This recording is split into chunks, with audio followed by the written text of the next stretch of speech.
법정의 공기는 재판관의 시선만큼이나 차가웠습니다. 이혼 소송의 마지막, 판사가 쌍둥이 자매에게 물었습니다. 엄마랑 살 사람, 아빠랑 살 사람, 손 들어볼까? 그 순간 언니가 조용히 손을 들며 말했습니다. 선택하기 전에 모두에게 비밀 하나를 보여드려도 될까요? 아이의 손에 들린 작은 영상이 재생되자마자 남편의 얼굴은 새하얗게 질렸고 그는 미친 사람처럼 소리쳤습니다. 당장 꺼! 그딴 쓰레기 당장 끄라고! 사랑으로 가득해야 할 보금자리와 기만으로 얼룩진 지옥의 경계는 때로 종이 한 장보다 얇습니다. 탐욕이 이성을 집어삼키는 순간 인간은 돈으로 한 여자의 모성애를 짓밟고 그녀의 인생을 송두리째 빼앗으려 합니다. 오늘 들려드릴 수연 씨의 이야기는 눈물겹지만 우리에게 깊은 성찰을 남기는 이야기입니다.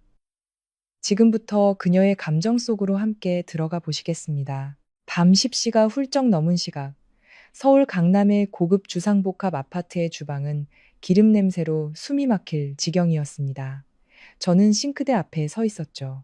회사에서 10시간 넘게 세무보고서에 빽빽한 숫자들과 씨름하느라 뻑뻑해진 눈은 타는 듯이 아팠고 등줄기로는 식은땀이 흘렀습니다. 하지만 선풍기조차 마음대로 켤 수 없었습니다. 거실에서 안락한 시간을 보내는 이들의 심기를 거스를까 두려웠기 때문입니다. 저편에서는 최고급 안마의자가 웅웅거리는 소리를 내며 부드럽게 작동하고 있었습니다. 시어머니 박 여사는 값비싼 가죽 의자에 누워 눈을 감은 채 안마를 받고 있었고 그 옆에는 시누이 지나가 수입 소파에 다리를 꼬고 앉아 칠레산 체리를 입에 넣고 질겅질겅 씹고 있었습니다. 곧이어 시누이의 경멸 섞인 목소리가 날카로운 바늘처럼 제 고막을 찔렀습니다. 어머니, 생각할수록 이 집은 우리 진욱이가 밤낮 없이 현장에서 구르면서 현장 소장까지 올라갔으니까 얻은 거지? 저 김수연 같은 월급쟁이 회계대리가 평생 벌어도 이런 고급 아파트 공기나 맡아보겠어요? 내 동생이랑 결혼한 건 정말이지. 쥐뿔도 없는 게 복권 맞은 격이라니까요. 박 여사는 눈도 뜨지 않은 채 목구멍으로 차가운 콧방귀를 뀌었습니다. 그 목소리는 점잖은 척했지만 소름 끼치도록 악독했습니다. 가난한 집 출신은 온몸에 명품을 둘러도 흙냄새가 나는 법이다. 우리 집에 들어와서 밥 빌어먹고 살면 온 가족 시중드는 식모 노릇이라도 하는 게 도리지. 어디 아들 하나 못 낳고 딸만 둘 낳은 주제에. 저는 그 자리에 얼어붙었습니다. 설거지물에 담가두었던 두 손이 차갑게 식었고 떨리는 손으로 싱크대 가장자리를 꽉 붙잡았습니다. 8년이었습니다. 지난 8년 동안 저는 제 청춘을 바쳐 평범한 회계사로 살며 남편 진욱이 성공가도를 달릴 수 있도록 묵묵히 뒷바라지했습니다. 집안일과 시댁 식구들 시중을 도맡았죠. 하지만 그들 눈에 저는 그저 값싼 기생충에 불과했습니다. 그때 안방에서 아이의 가냘픈 울음소리가 새어나왔습니다. 저는 황급히 더러운 앞치마에 손을 닦고 방으로 달려갔습니다. 넓은 침대 위에는 쌍둥이 딸 서연이와 서연이가 열에 들떠 끙끙 앓으며 몸을 웅크리고 있었습니다. 저는 허둥지둥 서연이의 이마에 손을 얹었습니다. 손바닥으로 전해지는 뜨거운 열기에 심장이 쿵 내려앉았습니다. 아이의 체온은 이미 39도를 넘어서고 있었습니다. 구급상자를 뒤졌지만 마지막 남은 해열 시럽은 바닥을 보인 지 오래였습니다. 창밖은 세찬 비바람이 몰아치며 유리창을 거세게 때리고 있었습니다. 저는 미친 듯이 핸드폰을 꺼내 남편 진욱에게 전화를 걸었습니다. 길고 희망 없는 통화 연결음이 반복되었습니다. 세 번째 시도 끝에야 겨우 전화가 연결되었습니다. 제가 입을 떼기도 전에 귀를 찢는 듯한 클럽 음악 소리가 터져 나왔고 술잔 부딪히는 소리와 여자들의 교태 섞인 웃음소리가 뒤섞여 들려왔습니다. 특히 한 여자의 애교 섞인 목소리가 수화기 바로 앞에서 또렷하게 들렸습니다. 진욱 씨, 집안일은 부인한테 맡기고 나랑이거나 한자네요. 목이 메어왔습니다. 누군가 가슴을 쥐어짜는 듯한 통증이 느껴졌습니다. 터져 나오려는 눈물을 간신히 삼키며 시끄러운 음악 소리를 뚫고 소리쳤습니다. 진욱 씨, 애들이 열이 너무 높아요. 어디에 있든 좀 일찍 들어오면서 약국 들러서 해열제 좀 사다 줄 수 있어요? 비가 너무 많이 와서 애들만 두고 나갈 수가 없어요. 하지만 제 애원에 돌아온 것은 술기운이 가득한 차갑고 잔인한 남편의 목소리였습니다. 당신은 엄마라는 사람이 그렇게 무능해? 애들 돌보는 것도 제대로 못해서 병이나 키우고. 나 지금 중요한 건설 자재 납품 업체 사람들이랑 미팅 중이야. 이 계약이 수십억 원짜리인 거 몰라? 집안 잡다한 쓰레기 같은 일로 귀찮게 하지 말고 당신이 알아서 해. 그는 매정하게 전화를 끊어버렸습니다. 뚜. 건조한 신호음은 한엄마의 마지막 희망을 잘라냈습니다. 저는 까맣게 변한 핸드폰 화면을 망연자실하게 바라보며 청춘을 바쳐 사랑했던 남자의 무심함과 냉혹함을 온몸으로 느꼈습니다. 젖은 수건을 아이들 이마에 올려주고 따뜻한 물을 더 받으러 거실로 나갔습니다. 제 눈은 붉게 충혈되어 있었습니다. 저를 본 시어머니는 위아래로 훑어보더니 입술을 삐죽이며 쏘아붙였습니다. 이 시간에 왜 진욱이한테 전화해서 귀찮게 해? 쓸모없는 것이 애 하나 제대로 못 돌보고 남편은 밖에서 집안 먹여 살리려고 피땀 흘리는데 울고불고 전화해서 거래처 앞에서 망신이라도 주려는 거야? 저는 고개를 숙인 채 떨리는 목소리로 말했습니다. 어머니, 애들이 열이 너무 높고 집에 약이 다 떨어져서 말이 채 끝나기도 전에 소파에 앉아있던 시누이가 보란 듯이 다리를 휘둘렀습니다. 유리 테이블 위에 있던 물컵이 바닥으로 떨어지며 요란한 소리를 냈습니다. 차가운 대리석 바닥에 물이 흥건하게 튀었습니다. 시누이는 놀란 척하며 눈을 부릅떴습니다. 어머나, 애들 열 좀 난다고 하늘이 무너진 줄 아네. 눈은 장식으로 달고 다녀? 물 쏟아진 거 안 보여? 당장 걸레 가져와서 닦아. 우리 엄마 미끄러져서 넘어지면 어쩔 거야. 시어머니는 즉시 거들었습니다. 손가락으로 제 얼굴을 가리키며 앙칼지게 소리쳤습니다.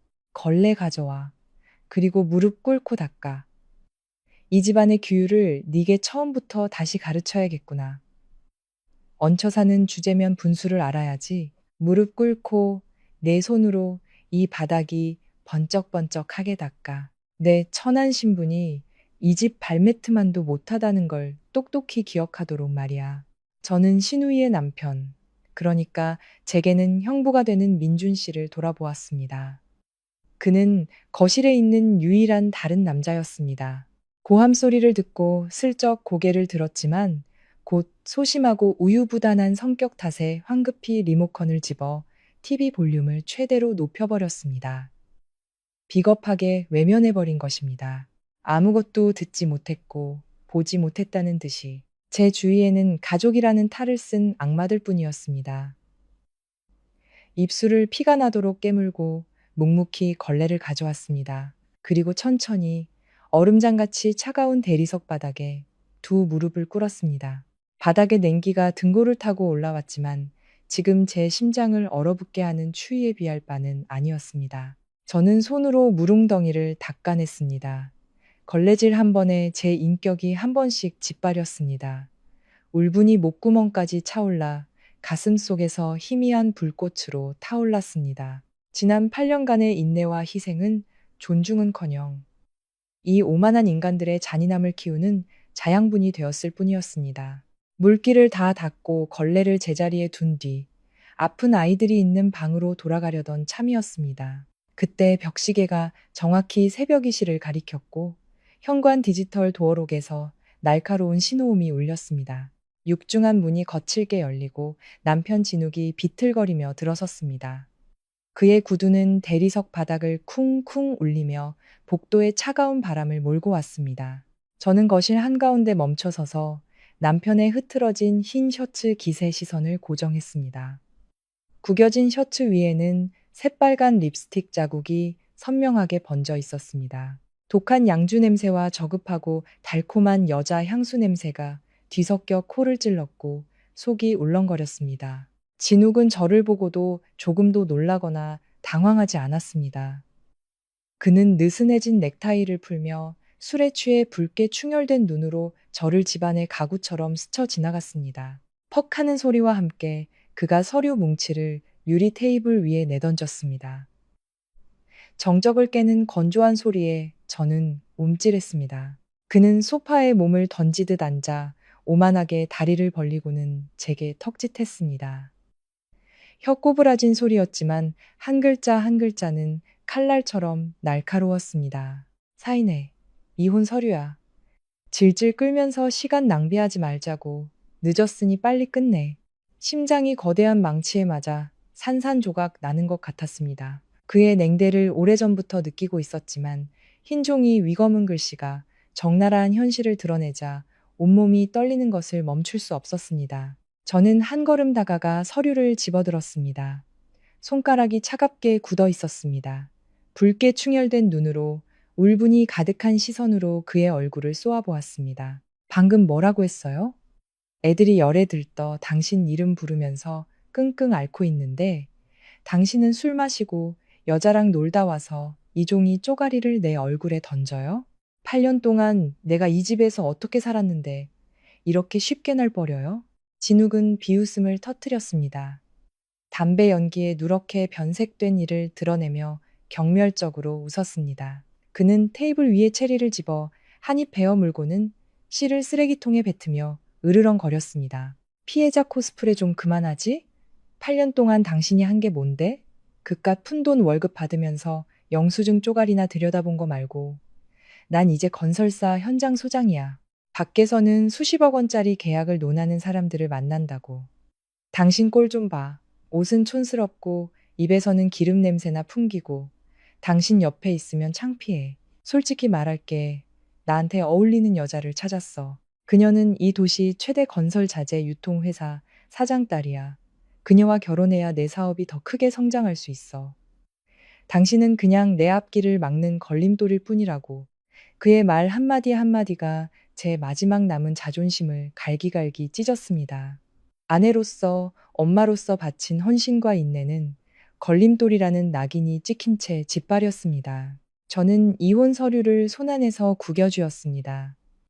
손가락 마디가 하얗게 질릴 정도였습니다. 깊게 숨을 들이마시고 목구멍까지 차오른 울분을 삼키며 고개를 들었습니다. 좋아요. 당신이 그렇게 나온다면 나도 잡지 않겠어요. 이혼해요. 하지만 이 아파트는 우리 부부가 결혼 초부터 피땀 흘려 모은 돈으로 산 공동 재산이에요. 팔아서 반으로 나눠요. 난 내 몫을 받아서 애들 키울 자금으로 쓸 거예요. 제 말이 끝나자마자 날카로운 웃음소리가 터져 나왔습니다. 지금까지 다리를 꼬고 앉아 구경하던 신우이가 눈물이 찔끔 나올 정도로 웃어댔습니다. 그녀는 소파를 손바닥으로 치며 곱슬거리는 머리를 흔들며 조롱했습니다. 세상에, 어머니, 들으셨어요? 우리 집에 얹혀 살던 며느리가 이 집을 반으로 나누자고 하네요. 정말 양심도 없지. 가난하더니 헛것이 보이나 봐. 저는 불길한 예감에 휩싸였습니다. 신우이는 천천히 몸을 숙여 테이블 밑에서 투명한 비닐 서류 가방을 꺼냈습니다. 그녀가 가방을 거꾸로 들자 두툼한 분홍색 표지의 등기 권리증이 유리 테이블 위를 미끄러져 제 앞에 멈췄습니다. 신우이는 뾰족한 코를 치켜 세우며 의기양양하게 말했습니다. 네, 그 붕어 눈깔 똑바로 뜨고 이게 누구 이름으로 되어 있는지 잘 읽어봐. 반으로 나누자고? 웃기지 마. 고개를 숙여 등기 권리증을 보았습니다. 천장의 크리스털 샹들리에 불빛 아래 분홍색 종이 위 검은 글씨가 선명하게 보였습니다. 소유주는 제 남편의 이름이 아닌 박숙자, 즉 시어머니의 이름이었습니다. 머릿속이 윙윙거리며 세상이 빙빙 돌았습니다. 법정의 공기는 재판관의 시선만큼이나 차가웠습니다. 이혼 소송의 마지막, 판사가 쌍둥이 자매에게 물었습니다. 엄마랑 살 사람, 아빠랑 살 사람, 손 들어볼까? 그 순간 언니가 조용히 손을 들며 말했습니다. 선택하기 전에 모두에게 비밀 하나를 보여드려도 될까요? 아이의 손에 들린 작은 영상이 재생되자마자 남편의 얼굴은 새하얗게 질렸고 그는 미친 사람처럼 소리쳤습니다. 당장 꺼! 그딴 쓰레기 당장 끄라고! 사랑으로 가득해야 할 보금자리와 기만으로 얼룩진 지옥의 경계는 때로 종이 한 장보다 얇습니다. 탐욕이 이성을 집어삼키는 순간 인간은 돈으로 한 여자의 모성애를 짓밟고 그녀의 인생을 송두리째 빼앗으려 합니다. 오늘 들려드릴 수연 씨의 이야기는 눈물겹지만 우리에게 깊은 성찰을 남기는 이야기입니다. 지금부터 그녀의 감정 속으로 함께 들어가 보시겠습니다. 밤 10시가 훌쩍 넘은 시각, 서울 강남의 고급 주상복합 아파트의 주방은 기름 냄새로 숨이 막힐 지경이었습니다. 저는 싱크대 앞에 서 있었죠. 회사에서 10시간 넘게 세무보고서에 빽빽한 숫자들과 씨름하느라 뻑뻑해진 눈은 타는 듯이 아팠고 등줄기로는 식은땀이 흘렀습니다. 하지만 선풍기조차 마음대로 켤 수 없었습니다. 거실에서 안락한 시간을 보내는 이들의 심기를 거스를까 두려웠기 때문입니다. 저편에서는 최고급 안마의자가 웅웅거리는 소리를 내며 부드럽게 작동하고 있었습니다. 시어머니 박 여사는 값비싼 가죽 의자에 누워 눈을 감은 채 안마를 받고 있었고 그 옆에는 시누이 진아가 수입 소파에 다리를 꼬고 앉아 칠레산 체리를 입에 넣고 질겅질겅 씹고 있었습니다.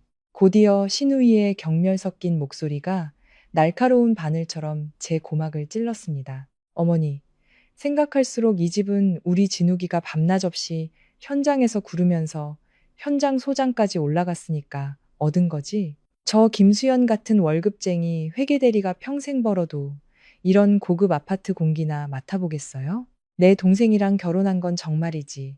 쥐뿔도 없는 게 복권 맞은 격이라니까요. 박 여사는 눈도 뜨지 않은 채 목구멍으로 차가운 콧방귀를 뀌었습니다. 그 목소리는 점잖은 척했지만 소름 끼치도록 악독했습니다. 가난한 집 출신은 온몸에 명품을 둘러도 흙냄새가 나는 법이다.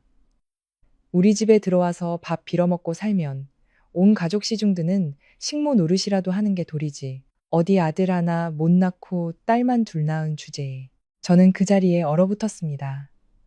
설거지물에 담가두었던 두 손이 차갑게 식었고 떨리는 손으로 싱크대 가장자리를 꽉 붙잡았습니다.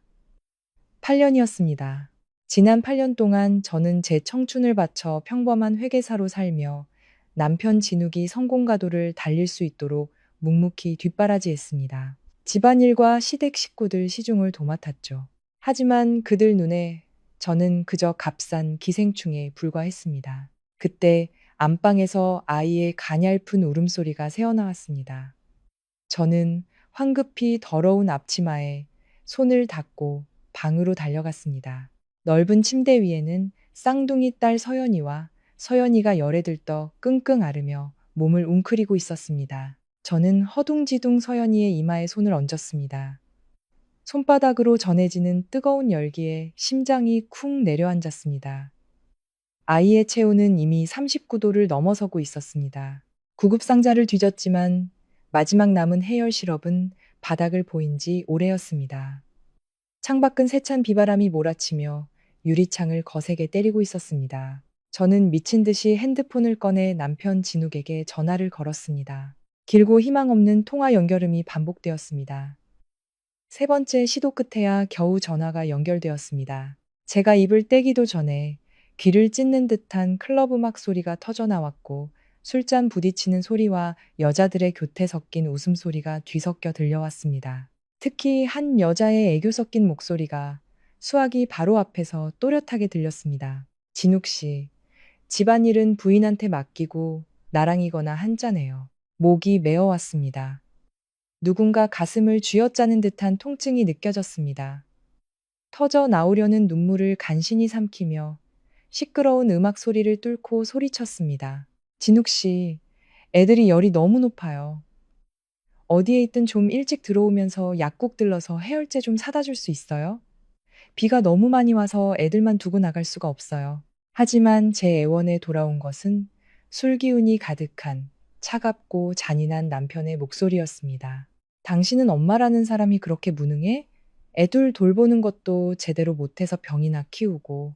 나 지금 중요한 건설 자재 납품 업체 사람들이랑 미팅 중이야. 이 계약이 수십억 원짜리인 거 몰라? 집안 잡다한 쓰레기 같은 일로 귀찮게 하지 말고 당신이 알아서 해. 그는 매정하게 전화를 끊어버렸습니다. 뚜. 건조한 신호음은 한 엄마의 마지막 희망을 잘라냈습니다. 저는 까맣게 변한 핸드폰 화면을 망연자실하게 바라보며 청춘을 바쳐 사랑했던 남자의 무심함과 냉혹함을 온몸으로 느꼈습니다. 젖은 수건을 아이들 이마에 올려주고 따뜻한 물을 더 받으러 거실로 나갔습니다.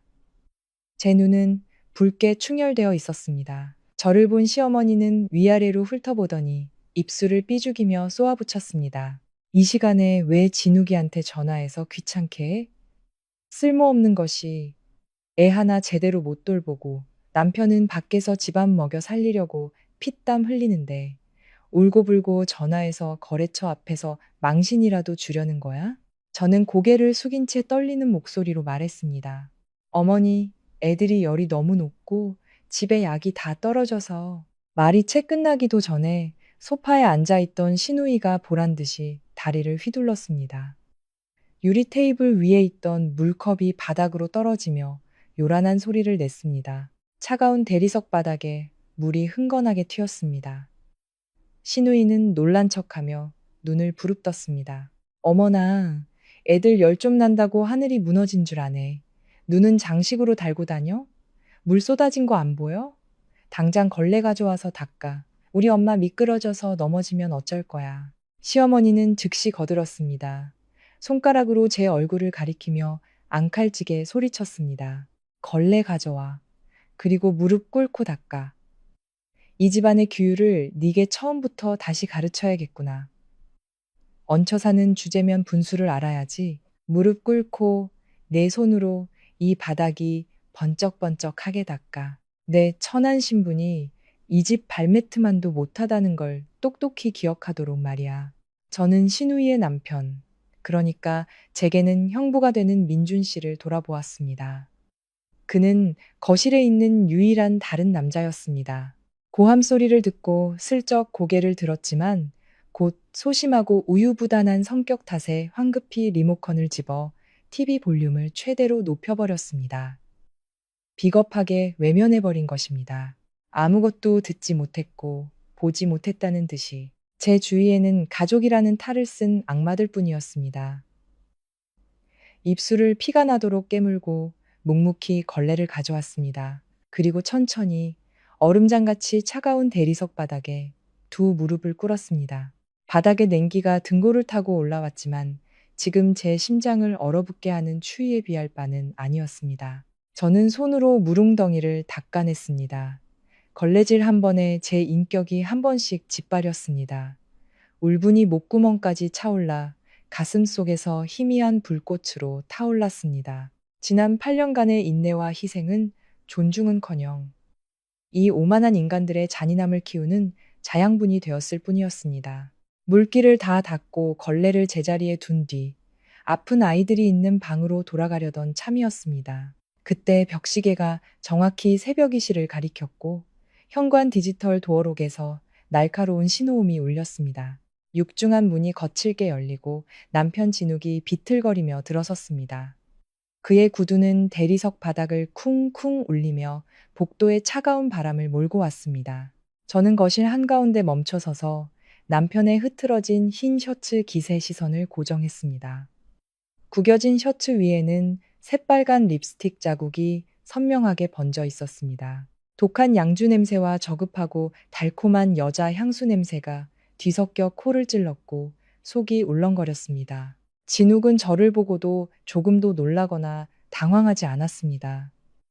그는 느슨해진 넥타이를 풀며 술에 취해 붉게 충혈된 눈으로 저를 집안의 가구처럼 스쳐 지나갔습니다. 퍽 하는 소리와 함께 그가 서류 뭉치를 유리 테이블 위에 내던졌습니다. 정적을 깨는 건조한 소리에 저는 움찔했습니다. 그는 소파에 몸을 던지듯 앉아 오만하게 다리를 벌리고는 제게 턱짓했습니다. 혀 꼬부라진 소리였지만 한 글자 한 글자는 칼날처럼 날카로웠습니다. 사인해. 이혼 서류야. 질질 끌면서 시간 낭비하지 말자고. 늦었으니 빨리 끝내. 심장이 거대한 망치에 맞아 산산조각 나는 것 같았습니다. 그의 냉대를 오래전부터 느끼고 있었지만 흰 종이 위검은 글씨가 적나라한 현실을 드러내자 온몸이 떨리는 것을 멈출 수 없었습니다. 저는 한 걸음 다가가 서류를 집어들었습니다. 손가락이 차갑게 굳어 있었습니다. 붉게 충혈된 눈으로 울분이 가득한 시선으로 그의 얼굴을 쏘아보았습니다. 방금 뭐라고 했어요?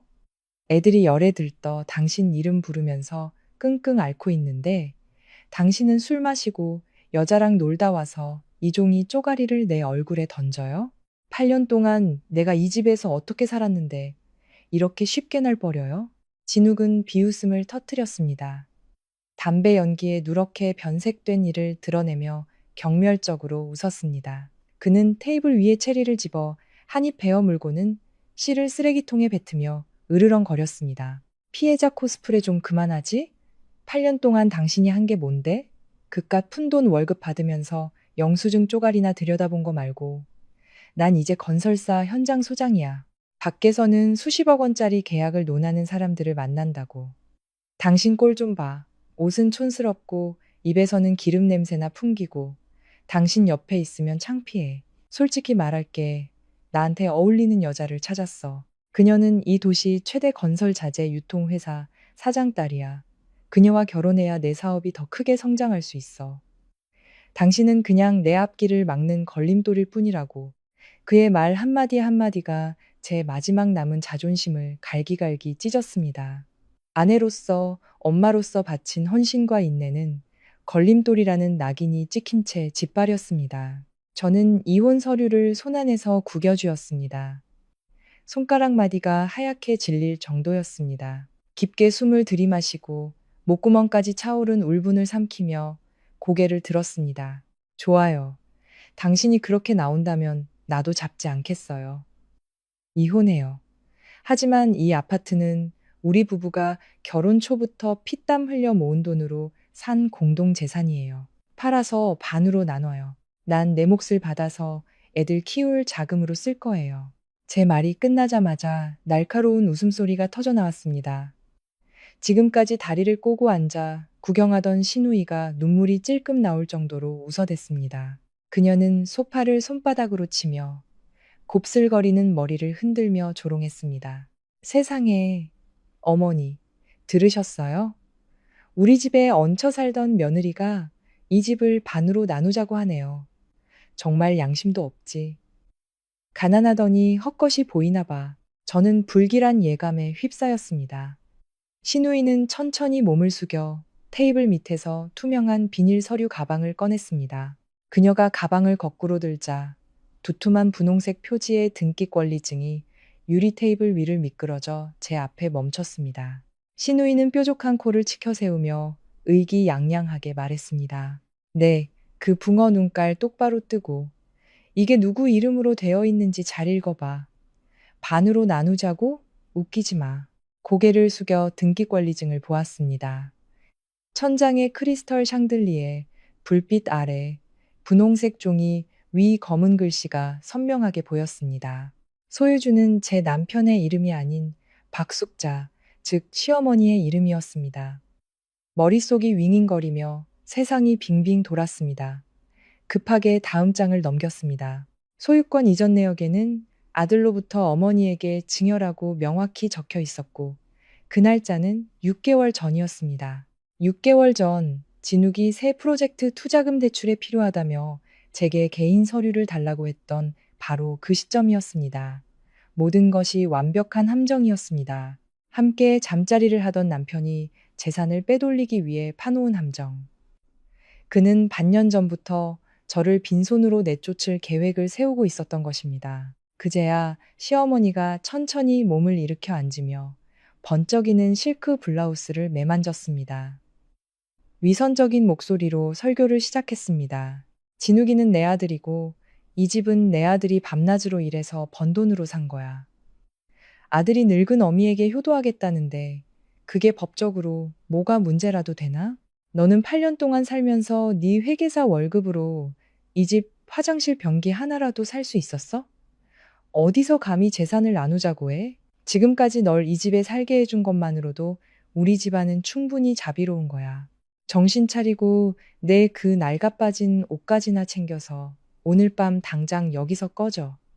경비원 불러서 내 목덜미를 잡고 끌어내게 만들기 전에 억눌렸던 분노가 혈관 속에서 부글부글 끓어올랐습니다. 아래 십술을 깨물자 비릿한 피맛이 입안에 퍼졌습니다. 그들은 인정머리 없는 것을 넘어 보석으로 치장한 강도 때였습니다. 저는 치욕을 가슴 깊이 삼키고 엄마로서 남은 마지막 이성으로 제게 가장 소중한 것을 붙잡았습니다. 이 집, 당신들 같은 배은망덕한 사람들에게 적선했다고 칠게요. 돈은 다 가져가도 좋아요. 하지만 두 아이는 제 배 아파 낳은 제 자식들이에요. 서연이와 서연이는 제가 데려가겠어요. 퍽. 진욱이 유리 테이블을 손으로 내리쳤습니다. 날카로운 소리에 유리잔들이 떨렸습니다. 그는 제 쪽으로 몸을 기울였고 붉게 충혈된 눈에는 흉흉한 핏발이 서 있었습니다. 꿈 깨시지. 그 애들은 이 집안의 핏줄이고 건설사 소장의 자식들이야. 내 새아내는 대외적으로 자비롭고 좋은 새어머니 이미지를 만들어야 해. 당신 같으면 우리 집안이 귀한 손녀들을 허름한 원룸에서 당신 같은 가난뱅이 회계사 엄마랑 컵라면이나 먹으면서 살게 둘 것 같아? 법정에 가도 돈 있는 사람 편이야. 당신은 나한테서 애들 뺏어갈 능력 없어. 저는 눈물을 쏟아내며 그를 향해 절규했습니다.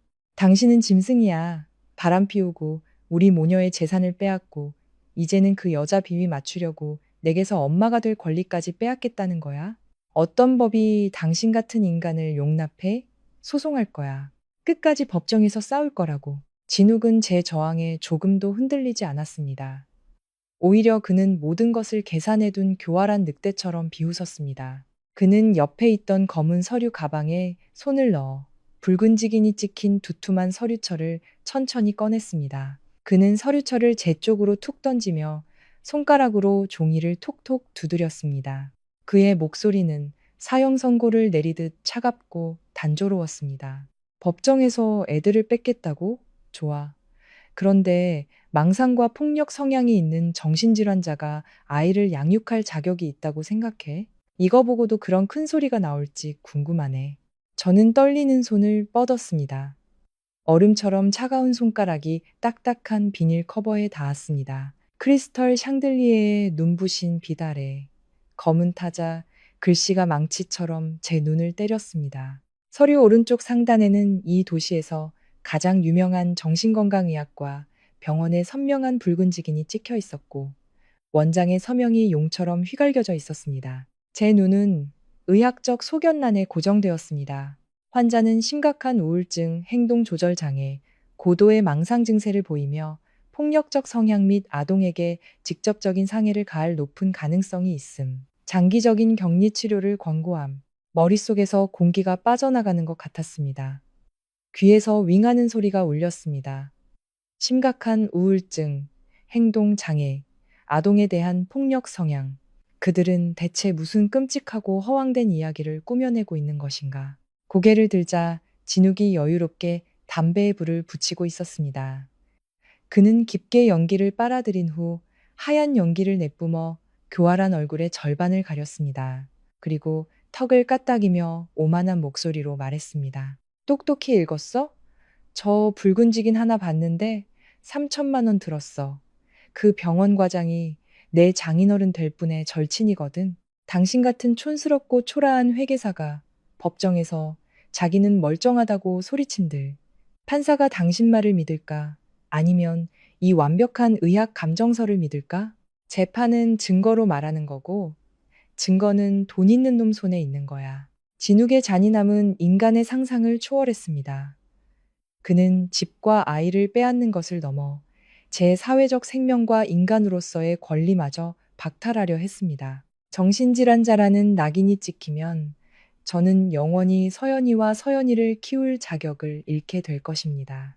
저는 울분이 터져 서류를 테이블에 내던지고 닫혀있는 안방문으로 미친 듯이 달려갔습니다. 당신들은 악마야. 이혼 안 해. 내 애들 데리고 이 지옥에서 나가야겠어. 비켜. 하지만 제가 문손잡이를 잡기도 전에 신우이가 먹던 포도를 던져버리고 맹수처럼 달려들었습니다. 그녀는 제 어깨를 강하게 밀쳤습니다. 10시간의 경무로 지쳐있던 제 몸은 중심을 잃고 뒤로 넘어졌습니다. 어깨가 유리 테이블 모서리에 세게 부딪혔고 정신이 아득해지는 고통이 허리까지 퍼져나갔습니다. 눈물이 핑 돌았습니다. 그때 집안의 소란이 이웃집까지 들렸던 모양입니다. 열려있던 현관문으로 몇몇 이웃이 호기심 어린 얼굴로 들여다보았습니다.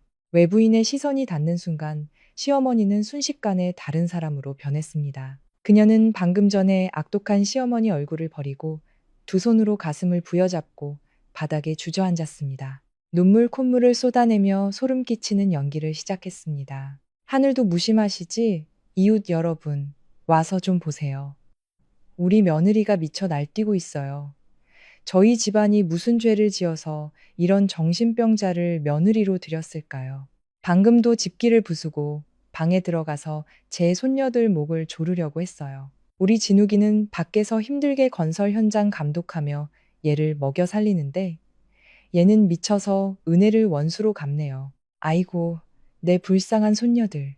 이웃들은 테이블 위에 놓인 붉은 지긴이 찍힌 진단서와 머리는 산발이고 넋이 나간 채 붉게 충혈된 눈을 한 제 모습을 번갈아 보며 경악했고 수군거리기 시작했습니다. 진욱은 어머니의 의도를 알아채고 즉시 핸드폰을 들어 로비 데스크에 전화를 걸었습니다.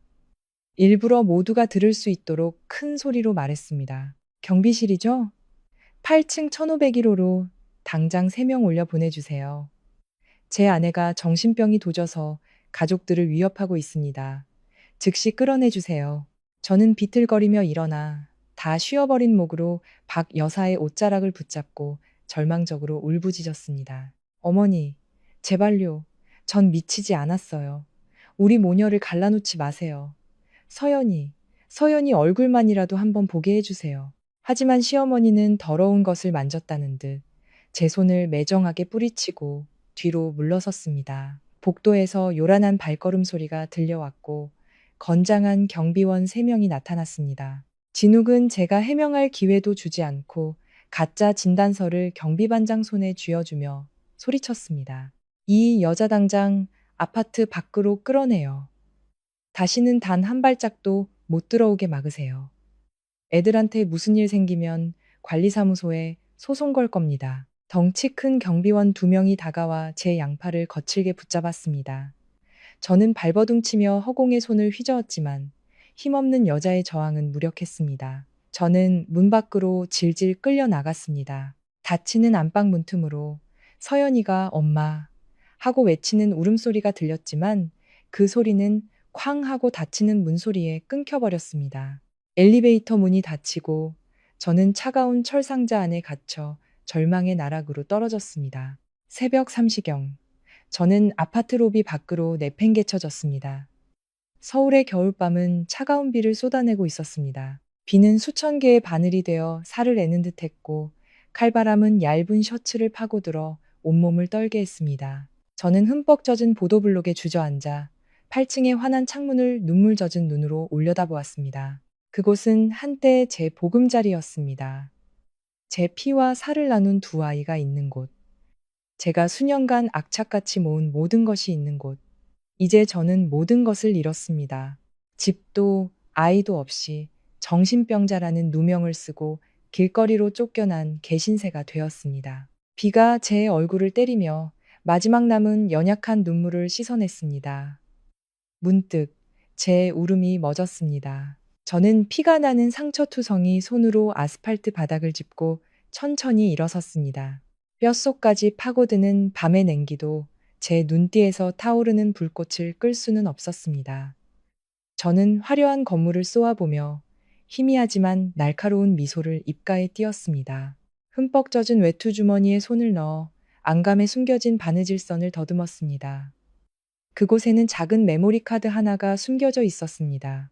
3년 전 만약을 대비해 복사해둔 진욱의 모든 비리가 담긴 검은 장부의 사본이었습니다. 제 눈빛은 유빙처럼 차갑고 고요해졌습니다. 게임은 이제부터 시작이었습니다. 저는 납덩이처럼 무거운 발걸음을 옮겨 화려한 불빛으로 가득한 그곳을 떠났습니다. 그날 밤 이후 이틀 뒤, 저는 노동자들이 모여 사는 빈민가의 어둡고 구불구불한 골목 깊숙한 곳에 있는 15제곱미터도 안 되는 작은 원룸을 구했습니다. 방에서는 퀴퀴한 곰팡이 냄새와 문 앞 시궁창에서 올라오는 역한 냄새가 뒤섞여 진동했습니다. 누렇게 변색된 벽의 시멘트는 부서져 내렸고 그 긴 타일 바닥은 아물지 않는 상처처럼 보였습니다. 저는 일부러 제 모습을 최대한 비참하게 만들었습니다. 머리는 땀으로 떡져 헝클어졌고 이틀 동안 갈아입지 못한 옷에서는 시큼한 냄새가 났습니다. 낡아빠진 돗자리에 웅크리고 앉아 액정이 깨진 핸드폰을 들고 미쳐버린 연약하고 절망적인 엄마의 연기를 시작했습니다. 저는 상처난 손가락으로 진욱에게 비굴한 문자를 보냈습니다. 진욱 씨, 제발요. 내가 잘못했어요. 다시는 아파트 재산 나누자는 말 안 할게요. 제발 자비를 베풀어서 서연이랑 서연이 얼굴만이라도 한번 보게 해주세요. 애들이 보고 싶어서 미쳐버릴 것 같아요. 우리 8년 부부의 정을 생각해서 문틈으로라도 보게 해주세요. 문자를 보낸 지 1분도 안 되어 읽음 표시가 떴습니다. 30분쯤 지나서야 그는 차갑고 잔인한 답장을 보내왔습니다. 내 상류층 생활 방해하지 마.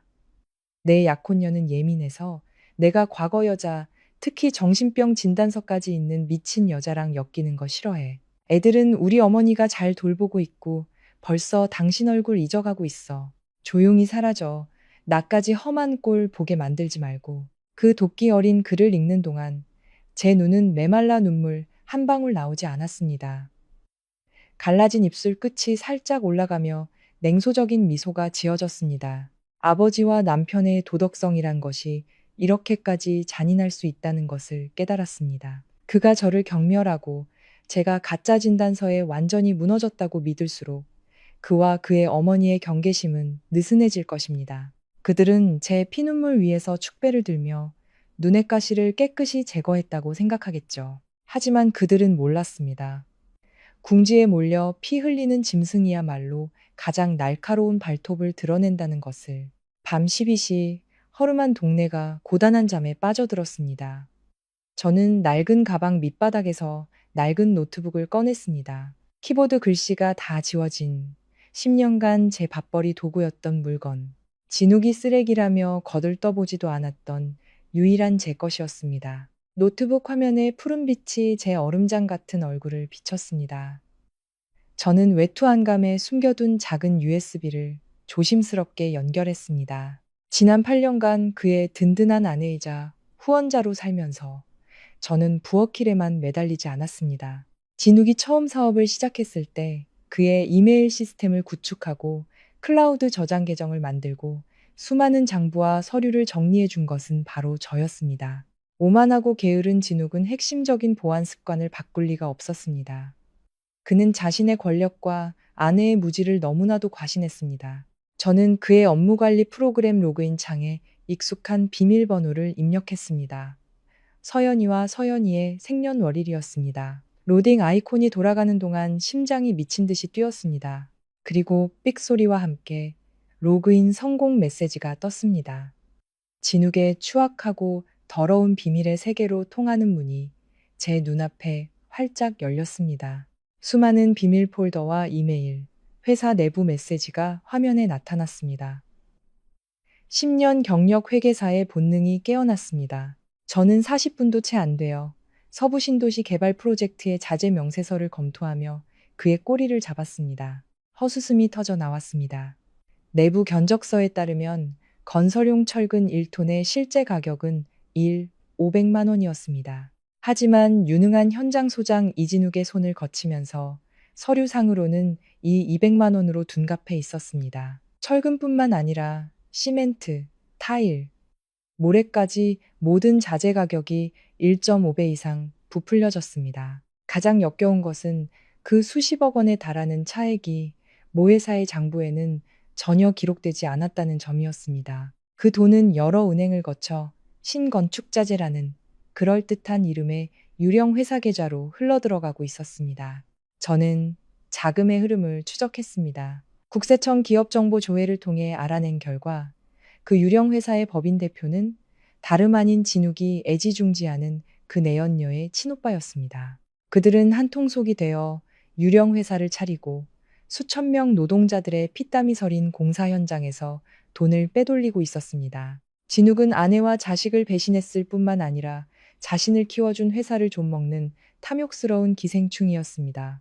저는 모든 허위 세금 계산서, 은행 거래 내역, 의심스러운 거래 메시지를 외장하드에 꼼꼼히 저장했습니다. 증거 파일이 하나씩 저장될 때마다 진욱의 목에 걸린 사형 집행의 무게는 무거워졌습니다. 그는 3천만 원짜리 가짜 진단서로 제 인생을 끝낼 수 있다고 생각했겠지만 큰 착각이었습니다. 저는 그가 쌓아 올린 더러운 돈으로 그의 목을 조일 올가미를 만들 것입니다.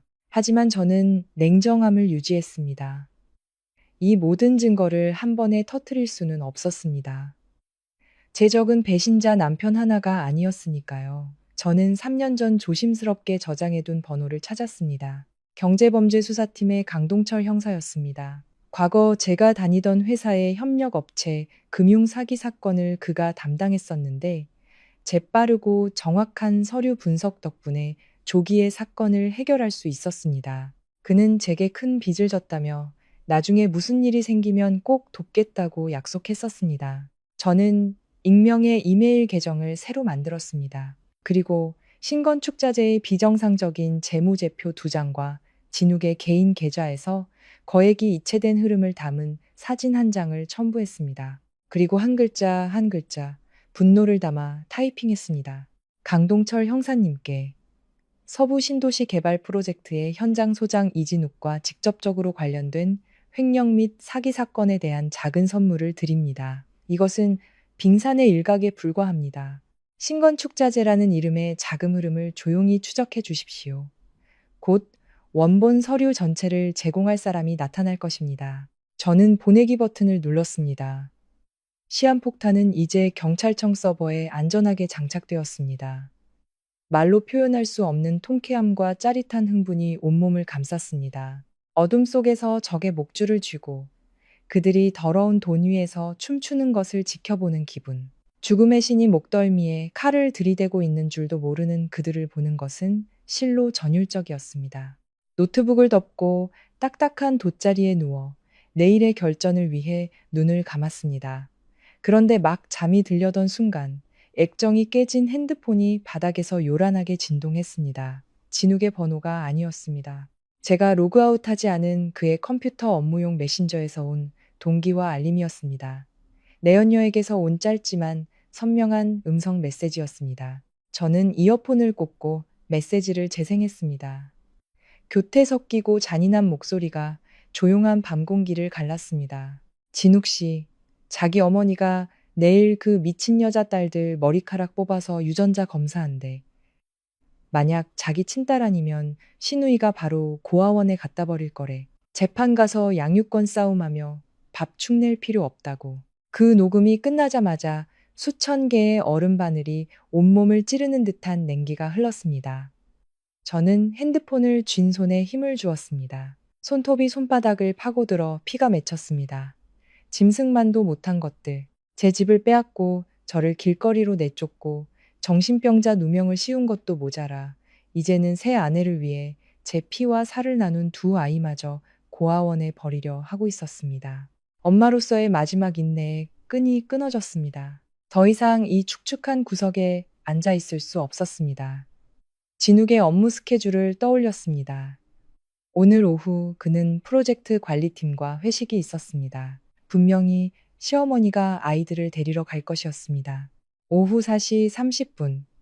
서울의 하늘은 숨막히게 더웠습니다. 저는 낡은 모자를 푹 눌러쓰고 마스크를 눈 밑까지 끌어올린 채 초등학교 맞은편 낡은 나무 뒤에 숨었습니다. 학교 종이 울리자 아이들이 쏟아져 나왔습니다. 제 눈은 아이들 사이를 샅샅이 훑었습니다. 그리고 1학년 교실 복도에서 서연이와 서연이가 손을 잡고 터덜터덜 걸어 나오고 있었습니다. 아이들을 보자 심장이 멎는 듯했고 눈물이 터져 나왔습니다. 며칠 못 본 사이에 아이들은 눈에 띄게 수척해져 있었습니다. 교복은 구겨져 있었고 매일 아침 제가 빗겨주던 머리는 땀으로 엉켜 있었습니다. 그렇게 규율을 따지던 시어머니는 아이들을 조금도 돌보지 않은 것이 분명했습니다. 주변을 살피니 아직 시어머니의 전기 스쿠터가 보이지 않았습니다. 저는 쏜살같이 길을 건너 후문 근처 전봇대 뒤로 몸을 숨겼습니다. 마스크를 살짝 내리고 떨리는 목소리로 불렀습니다. 서연아, 서연아, 엄마야. 아이들은 그 자리에 멈춰 섰습니다. 저를 보자마자 동그란 눈에 눈물이 그렁그렁 맺혔습니다. 저의 초라한 옷차림은 아랑곳하지 않고 두 아이는 제게 달려와 다리를 끌어안고 울음을 터뜨렸습니다. 저는 주저앉아 떨고 있는 작은 몸들을 끌어안고 아이들의 익숙한 땀 냄새를 깊이 들이마셨습니다. 서연이가 흐느끼며 제 옷자락을 붙잡았습니다. 엄마, 어디 갔었어? 할머니가 엄마 미쳐서 병원에 갇혔다고 했어. 아빠가 엄마 쫓아냈다고. 엄마 보고 싶었어. 우리 엄마랑 같이 가게 해줘. 목이 메어 왔습니다. 아이의 얼굴을 쓰다듬으며 눈물을 삼켰습니다. 엄마 괜찮아. 너희들 살 새 집 구하려고 돈 벌러 갔었어. 며칠만 더 할머니랑 얌전히 있어줘. 엄마가 꼭 데리러 올게. 아무도 우리 세 식구 갈라놓을 수 없어. 서연이가 울고 있는 동안 늘 어른스럽고 조용했던 서연이가 갑자기 울음을 그쳤습니다. 아이는 6살답지 않은 경계심 어린 눈으로 주위를 살폈습니다. 서연이는 제 손을 끌어 전봇대 뒤 더 깊숙한 곳으로 이끌었습니다. 아이의 작은 손이 교복 주머니 속에서 딱딱한 물건을 꺼내 제 손에 쥐어주었습니다. 그것은 제가 학기 초에 사준 분홍색 스마트워치였습니다. 하지만 액정은 거미줄처럼 금이가 있었습니다. 저는 의아한 눈으로 아이를 쳐다보았습니다. 서연이는 제 손가락을 꽉 잡고 까치발을 들어 제 귀에 작은 입술을 대고 떨리지만 또렷한 목소리로 속삭였습니다. 엄마, 숨겨. 아빠가 보면 안 돼. 저번에 아빠가 이거 고장났다고 뺏어서 바닥에 던졌어. 근데 안 고장났어, 엄마. 그날 아빠가 이상한 아줌마 데리고 와서 우리 방에 들어가라고 문 닫았을 때, 나 몰래 나와서 동영상 녹화 버튼 누르고 소파 밑에 숨겨뒀어. 엄마, 집에 가서 꼭 봐. 세상이 멈춘 것 같았습니다. 제 6살짜리 딸이 아빠가 내연녀를 집에 데려온 광경을 목격하고 그 작은 머리로 엄마를 지키기 위해 애썼다는 사실에 가슴이 미어졌습니다. 처절한 슬픔과 강렬한 자부심이 뒤섞여 가슴 속에서 소용돌이 쳤습니다. 저는 서연이의 땀 젖은 이마에 입을 맞추고 시계를 재빨리 가슴 주머니에 넣었습니다. 우리 딸, 정말 용감해. 고마워. 이제 빨리 정문으로 가서 할머니 기다려. 오늘 엄마 만난 거 절대 아무한테도 말하면 안 돼. 알았지?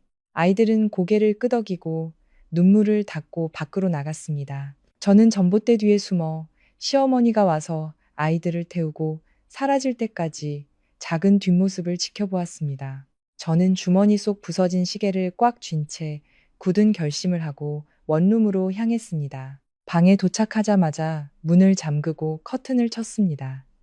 작은 드라이버로 시계에 깨진 액정을 조심스럽게 열고 데이터 케이블을 노트북에 연결했습니다. 장치 연결 알림음이 울렸고 폴더에는 단 하나의 무거운 동영상 파일이 있었습니다. 저는 파일을 클릭했습니다. 처음에는 화면이 어둡고 흔들렸지만 곧 고정되었습니다. 소파 밑에서 찍힌 영상이라 사람들의 무릎 아래만 보였지만 그것만으로도 충분했습니다. 화면에는 진욱에 번쩍이는 명품 구두, 내연녀의 새빨간 하이힐, 그리고 낯선 남자의 낡은 갈색 구두가 보였습니다. 유리잔 부딪히는 소리가 방 안의 정적을 깼습니다. 내연녀의 교태 섞인 목소리가 먼저 들렸습니다. 진욱 씨, 그 늙은 마누라 일은 어떻게 되어가요? 나 불륜녀 소리 듣기 싫은데. 아파트는 어머니 앞으로 명의 이전 다 끝났어요? 진욱의 의기양양한 목소리가 이어졌습니다. 걱정 마, 자기야. 내가 다 처리해놨어. 집은 안전하게 빼돌렸고, 근데 그 여자가 아주 완고해서 계속 소송 걸고 재산 나누자고 애들 양육권 달라고 난리야. 갈색 구두를 신은 남자의 웃음소리가 들렸습니다. 그는 목을 가다듬었습니다. 의사가운을 입었지만 양심을 팔아버린 자의 목소리였습니다. 걱정 마십시오. 오늘 제가 저희 병원직인 선명하게 찍힌 정신질환 진단서 가져왔습니다. 심각한 우울증에 폭력 성향까지 명시되어 있으니 이걸로 법정에 가면 어떤 여자도 양육권 못 뺏습니다. 그나저나 저희 팀 수고비 3천만 원은 준비되셨죠? 영상 속에서 두툼한 현금 뭉치가 카메라 바로 위 유리 테이블에 던져졌습니다. 진욱의 차가운 목소리가 들렸습니다. 여기 3천만 원. 한 푼도 안 모자랍니다.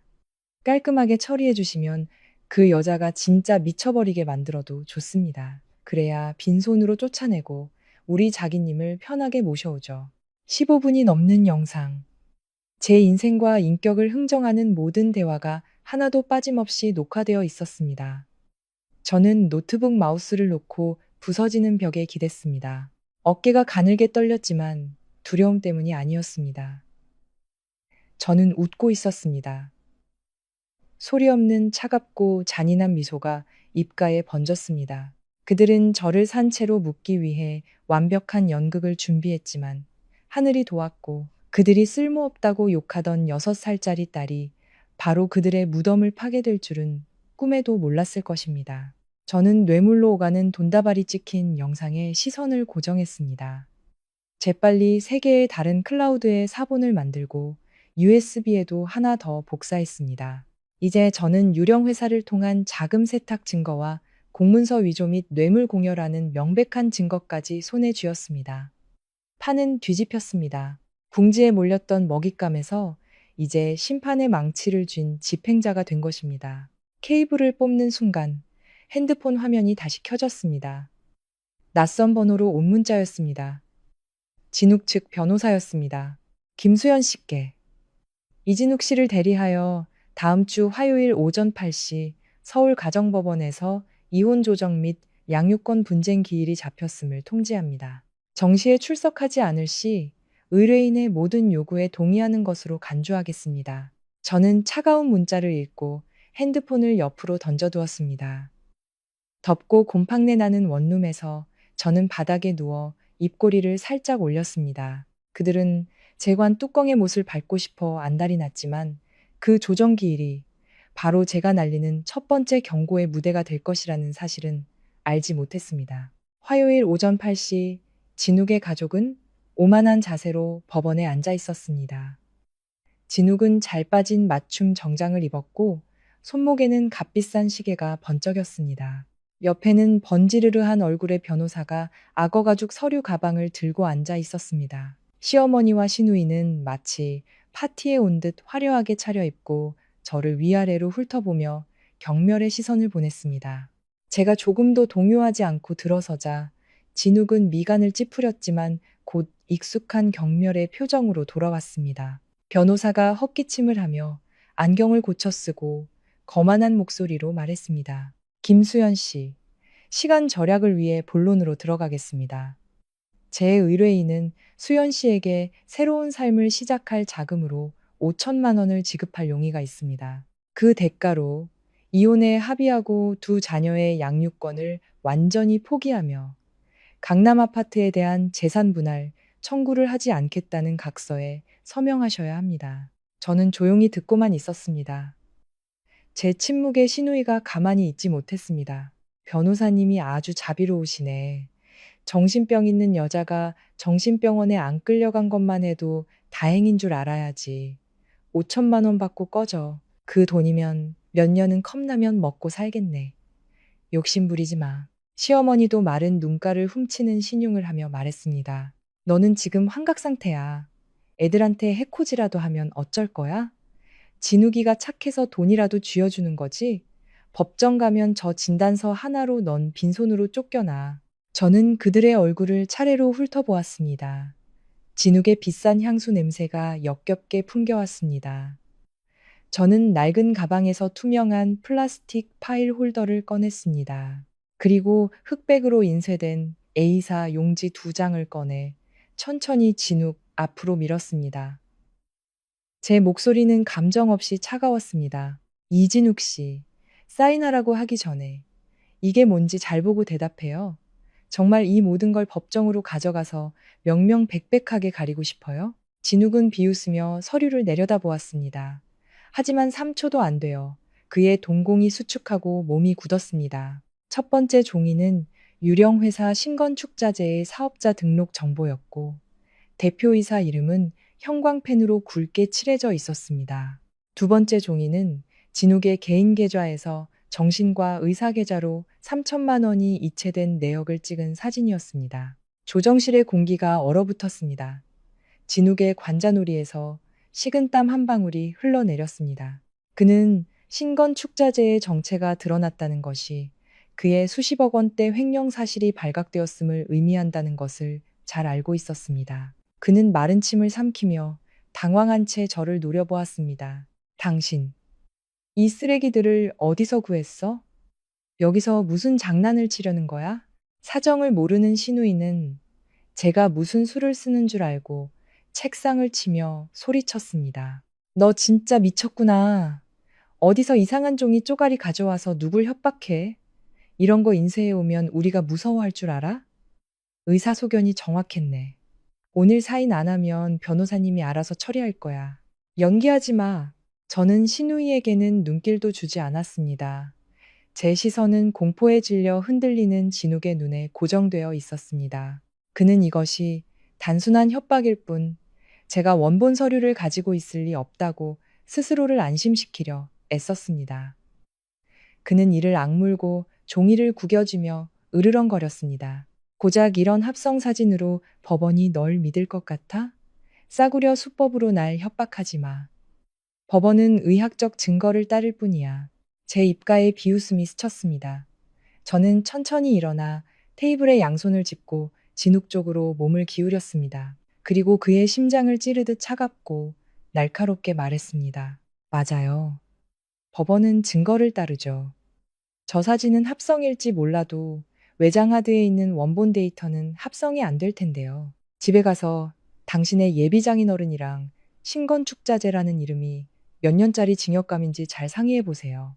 당신네 집안의 그 대단한 규율은 잘 간직하시고 정식 재판에서 봅시다. 말을 마친 저는 단호하게 돌아서서 조정실을 나갔습니다. 제 구두굽 소리가 복도에 울려 퍼지는 동안 뒤에서는 진욱의 경악과 시어머니의 저주 섞인 고함이 들려왔습니다. 법원 밖으로 나와 차가운 겨울 공기를 들이마시는 순간 전화가 울렸습니다. 낯선 번호였습니다. 김수연 씨, 경제팀 강동철 형사입니다. 어젯밤 보내주신 익명 메일 잘 받았습니다. 숫자들의 규모가 저희가 상상했던 것 이상입니다. 강 형사의 차분한 목소리를 듣자 차갑던 가슴에 기묘한 온기가 퍼졌습니다. 저는 회색빛 겨울 하늘을 올려다보며 만족스러운 미소를 지었습니다. 제 목소리에는 더 이상 쫓겨난 여자의 나약함이 없었습니다. 기소 준비나 하고 계세요. 다음 주 화요일에 아주 특별한 연극이 펼쳐질 테니까요. 전화를 끊었습니다. 정신은 날카롭게 벼려진 칼날처럼 적의 숨통을 끊을 순간만을 기다리고 있었습니다. 화요일 오전 8시 재판이 시작되었습니다. 법정은 장엄하고 무거운 공기로 가득했습니다. 원고석에 앉은 진욱은 잘 차려입고 다리를 꼰 채 자신만만하게 앉아 있었습니다. 방청석의 시어머니와 시누이는 여전히 오만한 표정으로 저를 쏘아보며 수군거렸습니다. 그들은 제가 법에 의해 모든 것을 빼앗기고 진흙탕에 처박히는 순간을 구경하러 온 것이었습니다. 진욱의 변호사가 일어나 준비된 연설을 시작했습니다. 그는 저를 공격하는 단어들에 힘을 주며 말했습니다. 존경하는 재판장님, 피고 김수연 씨는 현재 심각한 정신질환을 앓고 있으며 이는 아동 양육에 부적합하다는 명백한 의학적 증거가 있습니다. 변호사는 가짜 진단서를 재판부 서기에게 제출했습니다. 시어머니는 뒤에서 또다시 눈물 연기를 시작했습니다. 판사님, 우리 집안이 불쌍해서 저런 미친 며느리를 만났습니다. 밤마다 소리 지르고 물건을 부쉈어요. 저러다 애들한테 해코지라도 할까봐 무서워서 잠을 못 잡니다. 시누이도 거들었습니다. 맞아요. 시어머니한테 칼 들고 위협까지 했다고요. 저 넉나간 얼굴 좀 보세요. 제정신이 아니잖아요. 당장 양육권을 박탈해야 사회가 안전해집니다. 재판장에 나무 망치가 울렸습니다. 판사는 날카로운 눈으로 진단서를 훑어본 뒤 저를 바라보았습니다. 피고, 원고 측 주장에 대해 반박하거나 제출할 증거가 있습니까? 모든 시선이 제게 쏠렸습니다. 진욱은 제가 곧 울부짖으며 진짜 정신병자처럼 행동할 것이라 기대하며 비웃었습니다. 하지만 그는 틀렸습니다. 저는 숨을 깊게 들이마시고 천천히 일어섰습니다. 밤새 준비한 두툼한 서류철을 꺼내 들었습니다. 저는 앞으로 나아가 서류를 서기에게 제출하며 크지 않지만 단호하고 차가운 목소리로 말했습니다. 존경하는 재판장님, 저는 미치지 않았습니다. 저 진단서는 3천만 원짜리 쓰레기 종이 조각에 불과합니다. 제 정신이 멀쩡하다는 것은 정신병자는 절대 정리할 수 없는 이 재무 자료들로 증명하겠습니다. 저는 진욱을 똑바로 쳐다보았습니다. 원고는 제가 경제적 능력이 없다고 주장하며 아파트는 시어머니가 증여한 재산이라고 했습니다. 하지만 제가 제출한 첫 번째 서류철에는 지난 8년간의 부부 공동계좌 거래 내역 전체가 담겨 있습니다. 아파트 구입 대금은 이 계좌에서 건설사로 직접 이체되었습니다. 그리고 이혼 소송 6개월 전 이진욱 씨는 제 신뢰를 악용하여 위임장에 서명을 받아 재산을 시어머니 명의로 빼돌렸습니다. 이것은 명백한 사기이자 재산은닉 행위입니다. 진욱의 변호사가 벌떡 일어나 반박하려 했지만 판사가 손짓으로 제지했습니다. 판사는 은행직인이 찍힌 서류를 한 장 한 장 넘겨보았습니다. 진욱의 얼굴에서 미소가 사라지고 긴장감이 역력해졌습니다. 시어머니와 시누이도 경악했습니다.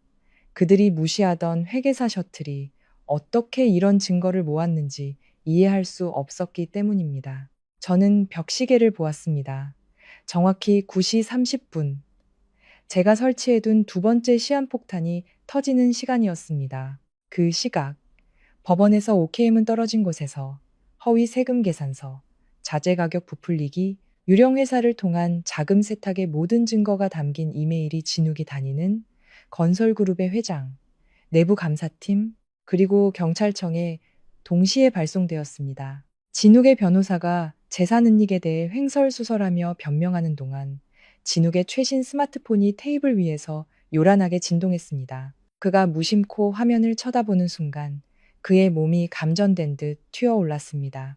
첫 번째 문자는 회장 비서실에서 온 것이었습니다. 이진욱 소장, 즉시 회사로 복귀할 것, 이사회에서 소장 직위 해제 결정, 급여 및 프로젝트 자금 계좌, 동결 조치, 숨 돌릴 틈도 없이 내연녀의 오빠, 즉 유령 회사의 사장에게서 문자가 왔습니다. 오타가 가득한 공포에 질린 문자였습니다. 야, 이진욱, 망했다. 경찰 경제팀이 회사들이 닥쳐서 다 압수수색하고 있어. 너 어떻게 서류를 들킨 거야? 이 멍청한 놈아. 진욱의 얼굴은 잿빛으로 변했습니다. 동공이 풀린 채 핸드폰을 쳐다보았고 이마에서는 굵은 땀방울이 흘러내렸습니다. 그는 숨을 헐떡였고 가슴이 거칠게 오르내렸습니다.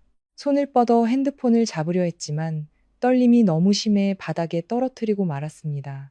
법정은 섬뜩한 침묵에 휩싸였습니다. 모두의 시선이 갑자기 무너져 내리는 원고에게 쏠렸습니다. 변호사가 다급하게 그의 팔을 흔들었지만 진욱은 아무것도 듣지 못했습니다. 그가 배신과 비열함으로 쌓아올린 모든 것이 눈앞에서 무너지고 있었습니다. 그는 고개를 들어 절망과 공포에 가득 찬 눈으로 저를 보았습니다. 저는 팔짱을 낀 채 겨울 호수처럼 차갑고 고요한 눈으로 그를 마주 보았습니다. 제 입가에 희미한 미소가 떠올랐습니다.